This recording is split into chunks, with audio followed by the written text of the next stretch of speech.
and sit down. Hello folks, Colin here, Festa 67's workshop.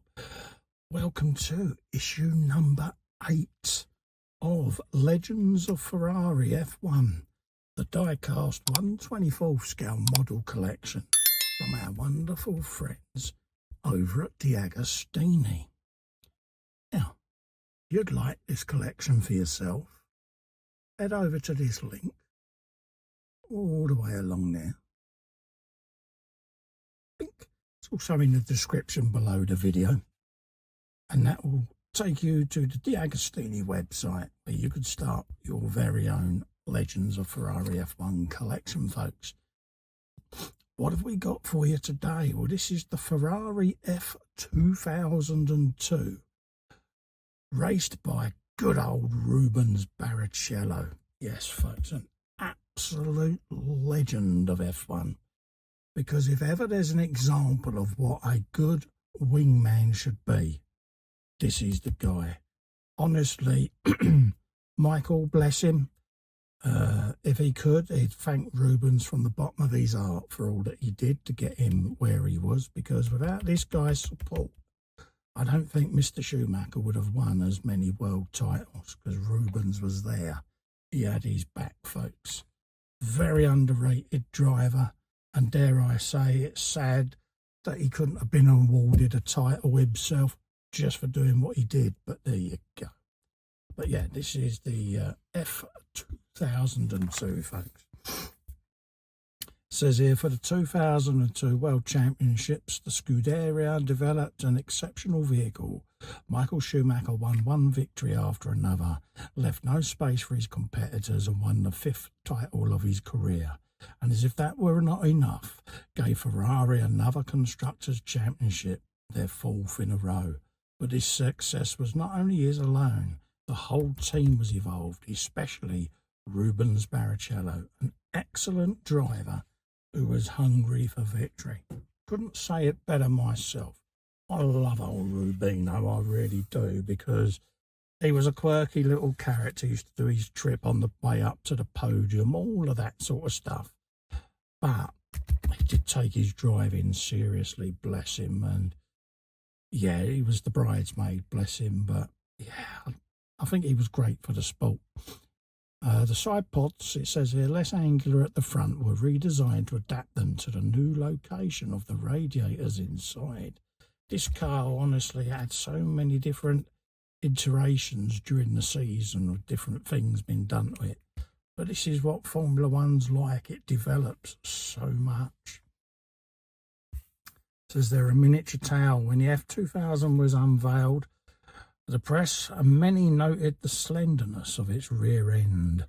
Rory Byrne, determined to make it as slim as possible, designed a gearbox of very small size, at the same time light and strong, which was made of cast titanium.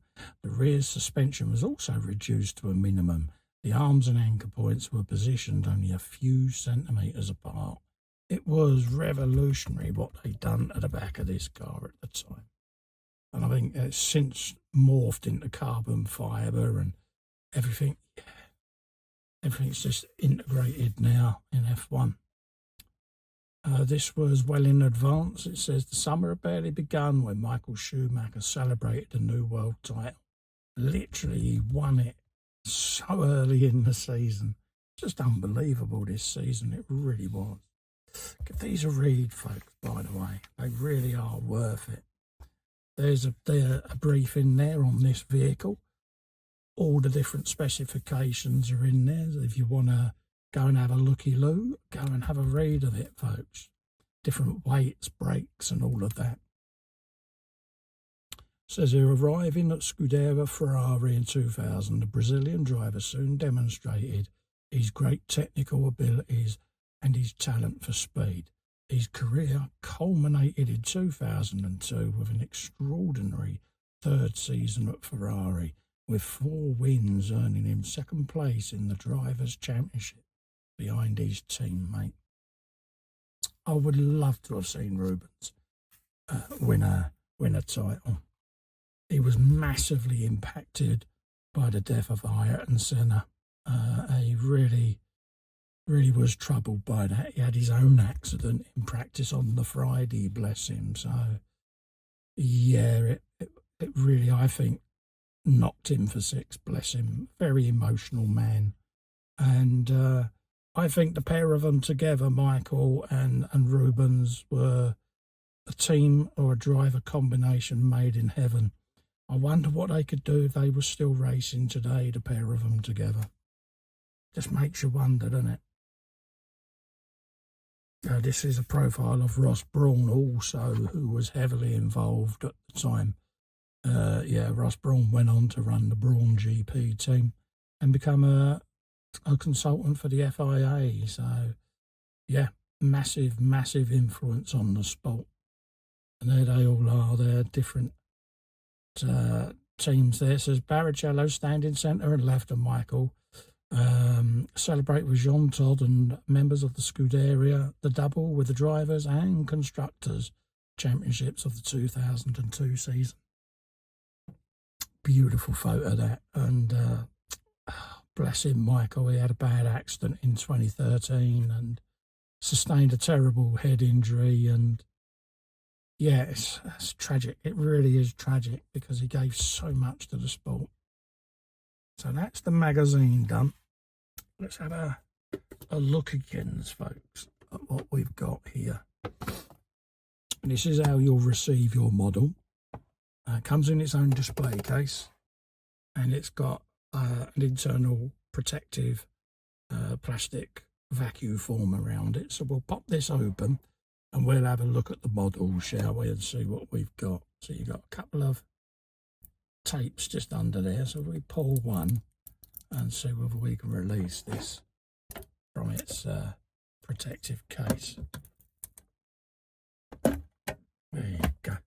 Just put that to one side. And then you've got a security screws underneath. So I'm just going to hold the car in place whilst we release them, and we'll have a quick look again at what we've got this week. Right, folks, this is what we've got today then. This is Rubens Barrichello's Ferrari, 2002 season. And again, look at the different wings and fins and vanes all along the side. And this was, the regulations at the time this car was designed for. So you got the barge boards on there, you got the side fins, you got the rear exhausts coming out the top of the engine as well.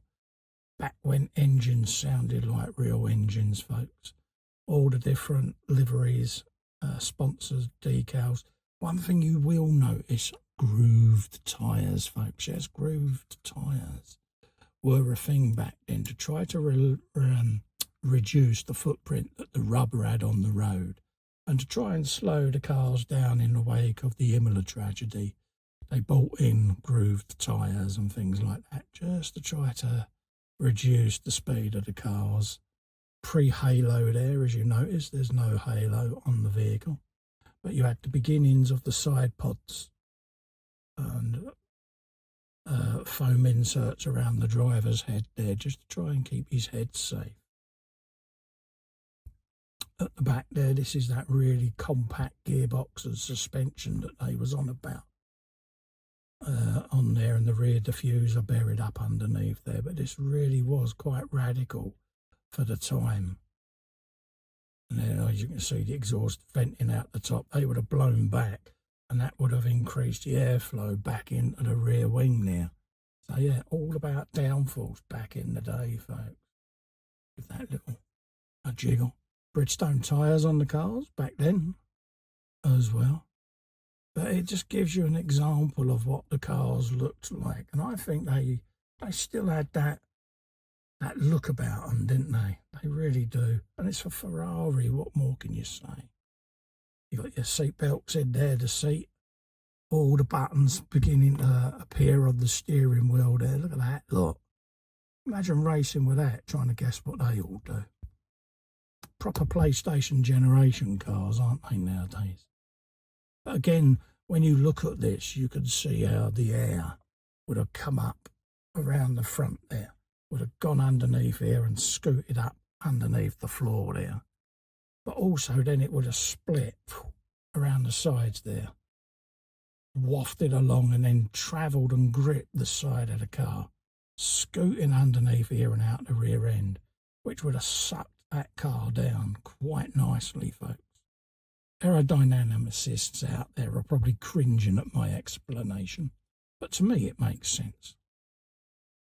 Absolutely beautiful, beautiful example of a wonderful, wonderful F car from a time when I think two of the stronger drivers of their era were at their peak. And what a beautiful, beautiful addition to your collection, folks. Absolutely stunning. I'm just going to put the cover back on just to protect that whilst we wrap up for the day. That is the Ferrari F2002 from our beautiful, beautiful Ferrari collection. And this is the one driven by Rubens Barrichello in 2002. Doesn't seem that long ago, folks, but 22 years ago. So there you go. If you want to grab one of these for yourself or start the collection, click this link all the way along there, folks. It's also in the description below the video. Head over to the D'Agostini website and take out a subscription for this wonderful, wonderful collection, folks. I don't think you'll be disappointed. Any tifosi out there will want it in their collection. Also, to help me out, if you can just click that little fester in the corner there and subscribe to my YouTube channel, that will be massively appreciated. And whilst you're there, just ring that bell and it will notify you of when future releases of these collections become available on my channel, folks. Okay? Thank you for watching. Until the next one, stay safe and well. Bye-bye for now. Rubino.